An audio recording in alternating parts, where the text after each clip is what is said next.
Et toujours en compagnie de l'excellent Jules Torres, la non moins excellente Véronique Jacquier. Ah oui. Parce qu'elle peut être jalouse. Hein. Oh, je la connais, ma Véronique Jacquier. Il va falloir partager, il faut apprendre. Alors, on parlait, vous m'aviez donné une petite transition. On va faire un petit clin d'œil à notre ami Elliot Deval qui avait Philippe Tabarot ce matin, le ministre des Transports. Alors, on a l'impression que l'actualité ne cesse de se renouveler. On s'en souvient. C'était avec vous d'ailleurs, Jules Torres. On parlait de cette grève des contrôleurs aériens. C'était, je crois, le 1er août. Et Philippe Tabarot n'avait rien lâché. Et là, il recommence, rebelote, des contrôleurs aériens qui sont environ à 8 000 € bruts par mois, qui ont des conditions vraiment. Travaille 30 heures quand par même, semaine. Non, mais alors, j'aime pas les petites jalousies sur les salaires. Ils demandent un rattrapage intégral sur l'inflation, quand même. Oui, mais c'est vrai qu'ils ont des demandes assez extravagantes. Voilà. Sérieusement, je vous propose d'écouter Philippe Tabarot, qui était donc chez Elliot Deval ce matin sur Europe 1.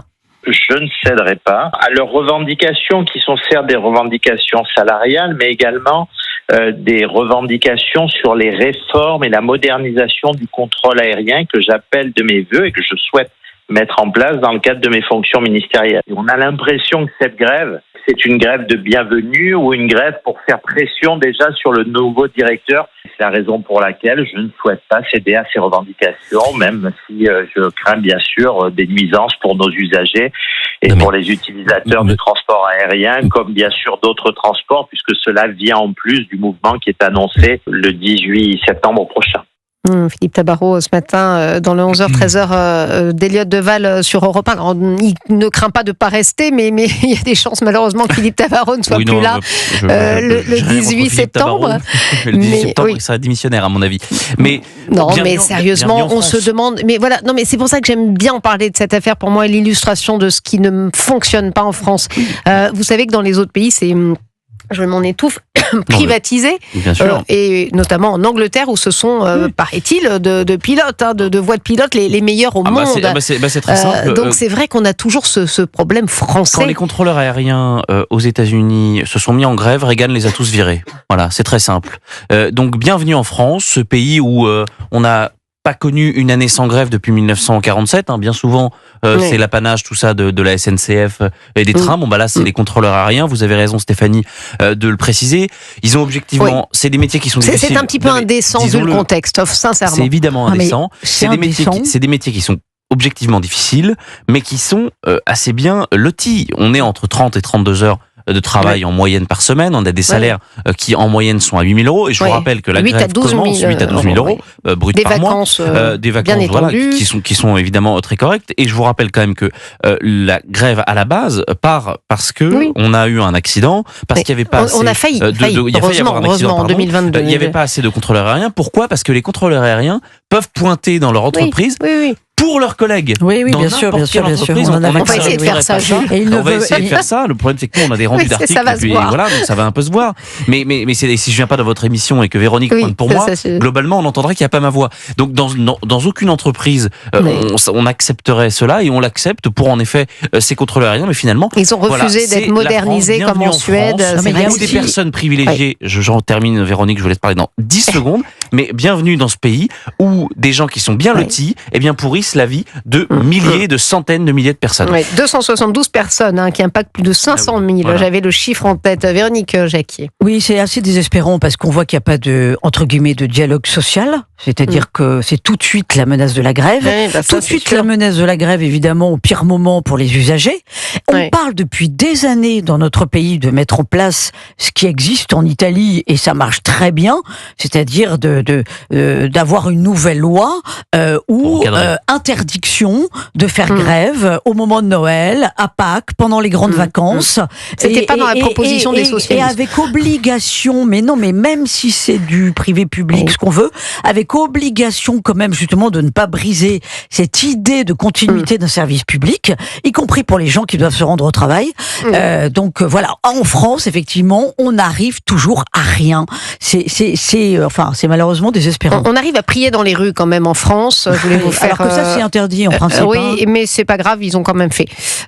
Fontenay-aux-Roses, commune des Hauts-de-Seine, des prières de rue clandestines se sont tenues dans des parkings au pied des tours. Alors, ils ont été interdits, mais ils ont recommencé. Manifestement, il y a eu des rappels à la loi et ils ont recommencé. C'était tout au long de l'été. Le préfet des Hauts-de-Seine, Alexandre Brugère, a adressé une lettre le 9 août au président de la mosquée, manifestement mosquée considérée comme salafiste.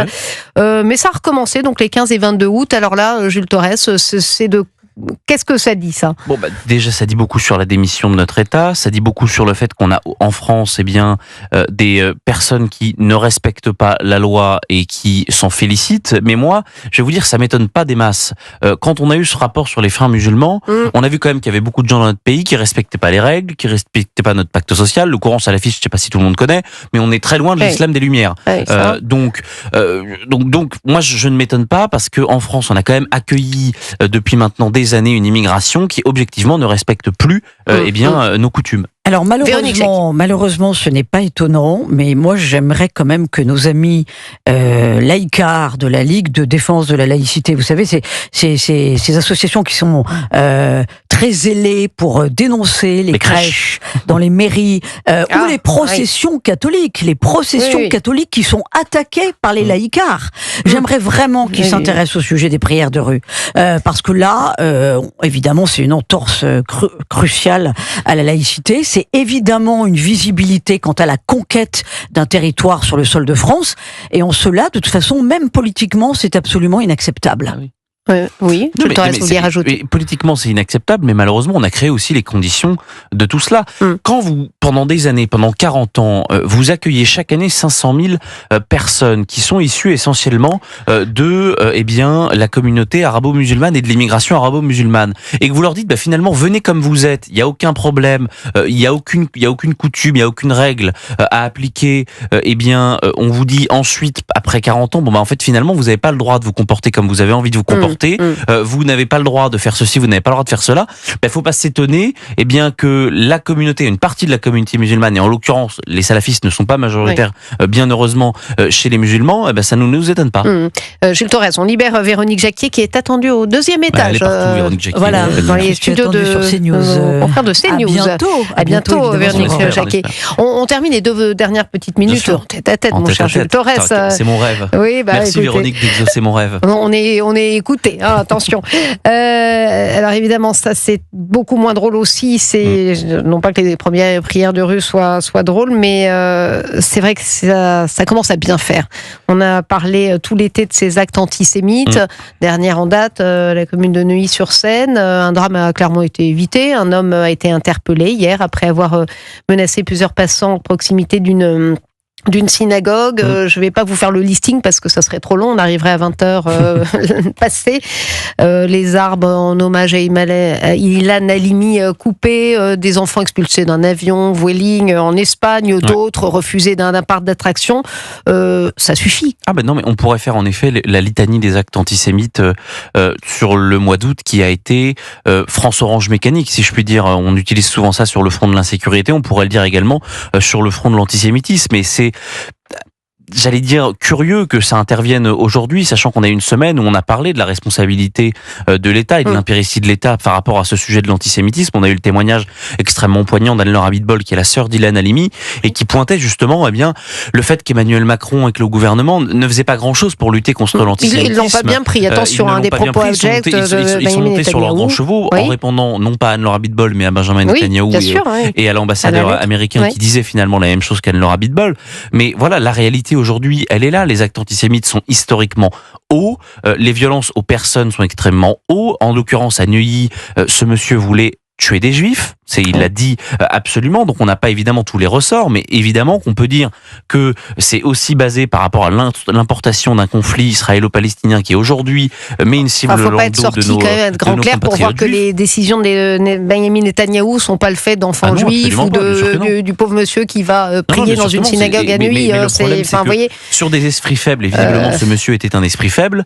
Les arguments je ne mets pas en cause la France insoumise là-dedans, mais quand vous avez un parti politique, des personnalités qui soufflent sur les braises en permanence de l'antisémitisme, faut pas vous étonner qu'il y ait des actes antisémites. Oui, et puis j'en profite pour préciser que France Université a appelé hier le gouvernement, c'est une association, à reprendre l'accueil d'étudiants gazaouis. On se souvient de la jeune étudiante gazaoui avec des propos largement antisémites. Oui, elle adorait Hitler, voilà. Et donc vous avez des associations comme ça qui appellent. Donc en effet, le climat, le contexte est assez inquiétant. Merci mon cher Jules Torres.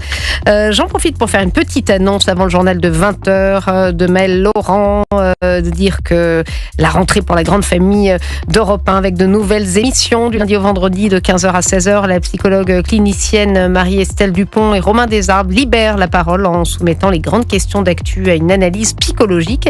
Et si on en parlait avec Marie-Estelle Dupont donc, et Romain Desarbes, votre rendez-vous tous les jours de 15h à 16h sur Europe 1, la radio libre. On se retrouve dans quelques instants pour le journal.